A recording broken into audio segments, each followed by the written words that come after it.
the audience, then let us begin. The princess kissed the frog. He turned into a prince. And they lived happily ever after. Well, let's just say they lived sort of happily for a long time. Okay, so maybe they weren't so happy. In fact, they were miserable. Stop sticking your tongue out like that. How come you never want to go to the pond anymore? The prince and princess were so unhappy, they didn't know what to do. I would prefer that you not hop around on the furniture, and it might be nice if you got a castle every once in a while, say a dragon, or giant, or whatever. The prince didn't feel like going out and slaying anything. He just felt like running away. But then he reread his story, and right there, at the end, it said, they live happily ever after, the end. So he stayed in the castle and drove the princess crazy. Fairy tales are notorious for happy endings, but are happy endings realistic? What really happens after the prince and princess marry? Orson Welles once said, quote, if you want a happy ending, that depends, of course, on where you stop the story, end quote. The Frog Prince Continued by Jon Scieszka addresses the problem of happy endings by continuing a well-known fairy tale. The Frog Prince Continued by Jon Scieszka. Then, one night, the princess threw a horribly awful fit. First you keep me up all night with your horrible croaking snore, and now I find a lily pad in your pocket? Ugh. I can't believe I actually kissed your slimy frog lips. Sometimes I think we would be better off if you were still a frog. Then, that's when the idea hit him. Still a frog? Yes, that's it. And so he ran into the forest, looking for a witch who could turn him back into a frog. He hadn't gone far until he came to just the person he was looking for. Miss Witch, Miss Witch. Excuse me, Miss Witch. I'm the Frog Prince, and I was wondering if you could help me.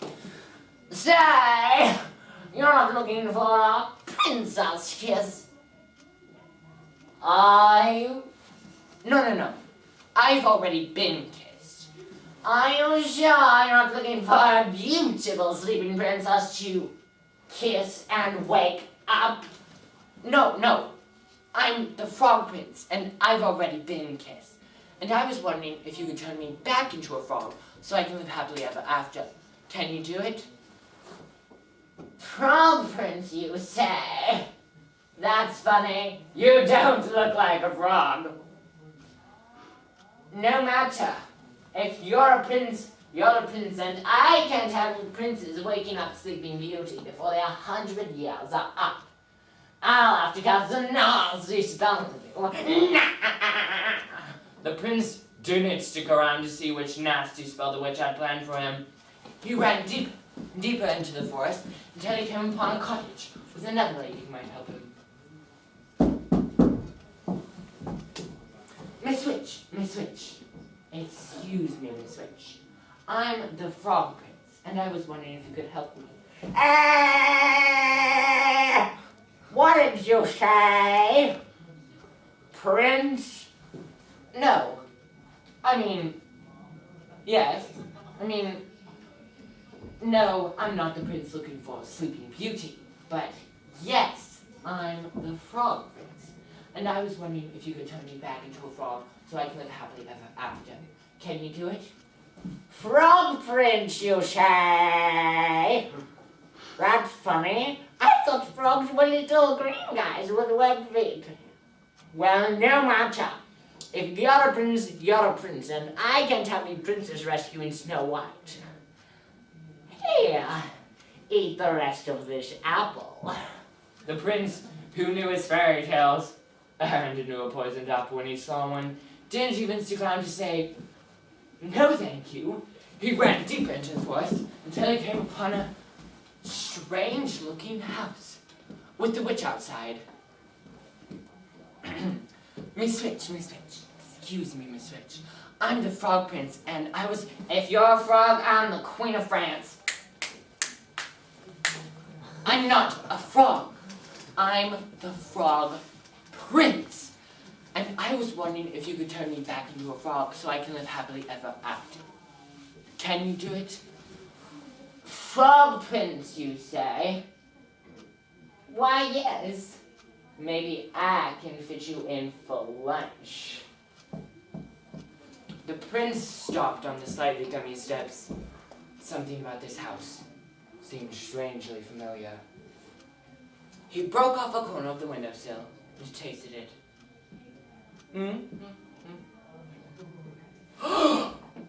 Gingerbread! I hope you don't mind me asking, Miss Witch, but do you know any children by the name, say, Hansel and Gretel? Why, yes, Prince darling, I'm expecting them for dinner. The prince, who, as we said before, knew his fairy tales, ran even deeper into the forest until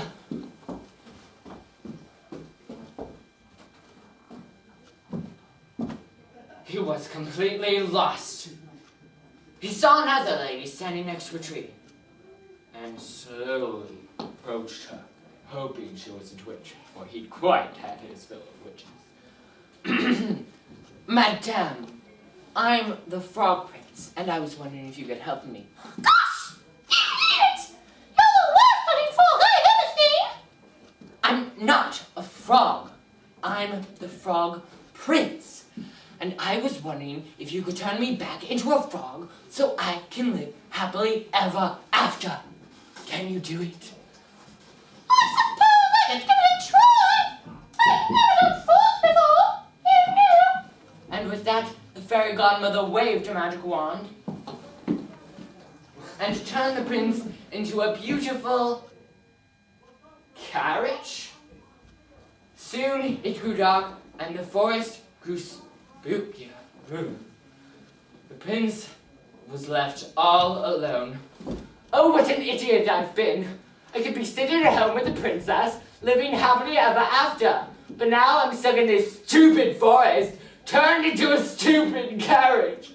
Now I'll just rot and fall apart and live unhappily ever after. The prince thought these horrible, frightening kind of thoughts, and a few worse, too awful to tell, until soon in the village, the clock struck midnight. The carriage instantly turned into its former prince self and ran by the light of the moon until it was safe in his castle.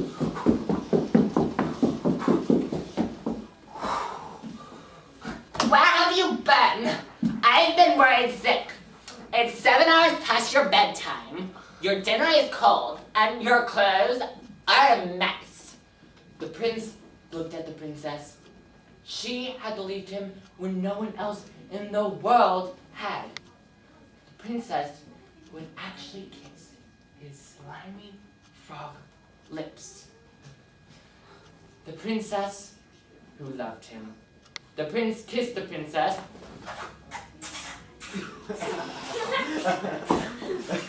They both turned into frogs and hopped off happily ever after.